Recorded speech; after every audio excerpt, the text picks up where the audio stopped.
ചിലർ പറയും എന്നെ പുകഴ്ത്തി പറയും സെൽഫ് മെയ്ഡ് മാൻ എന്നൊക്കെ പറയും. ഞാൻ പറയും അല്ല, ഞാനങ്ങനെയല്ല.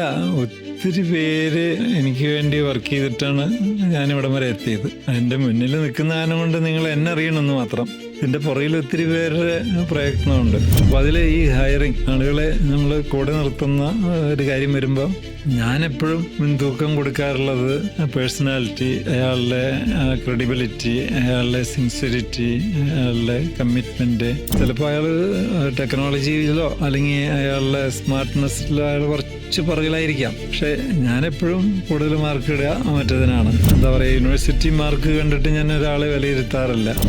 ഐക്യു ഉണ്ടെങ്കിൽ കാണാതെ പഠിച്ച് മാർക്ക് നേടാൻ പറ്റും നമ്മുടെ ഇപ്പോഴത്തെ ഒരു സിസ്റ്റത്തിൽ. പക്ഷെ അതേസമയം EQ, ഞാൻ നേരത്തെ പറഞ്ഞ മാതിരി ചിലർ വിചാരിക്കുക എനിക്ക് എല്ലാം അറിയാമെന്ന് വിചാരിച്ചിട്ട് ബാക്കിയുള്ളവരെ ചവിട്ടി താഴ്ത്തി ഒറ്റയാൾ പട്ടാളമായിട്ട് മുന്നോട്ട് പോയാലും ശരിയാവില്ല. ഇനീഷ്യൽ ഡേയ്സിൽ അങ്ങനെയായിരുന്നില്ല. നമ്മളൊരു ചെറുകിട സ്ഥാപനമായിരുന്നു, അപ്പോൾ ഒരു വൺ മാൻ ഷോ ആയിരുന്നു. പക്ഷേ പിന്നെ ഈ സ്ഥാപനം വളരണമെങ്കിൽ എന്നെ പോലെ അല്ലെങ്കിൽ എന്നെക്കാളും കഴിവുള്ളവർ ഈ സ്ഥാപനത്തിൽ വേണം. ശരിക്കും പറഞ്ഞാൽ എന്നെക്കാളും കഴിവുള്ള ധാരാളം പേര് എൻ്റെ സ്ഥാപനത്തിൽ എനിക്ക് വേണ്ടിയിട്ട് വർക്ക് ചെയ്യുന്നുണ്ട്. പുറത്ത് പറയണ്ട കേട്ടോ.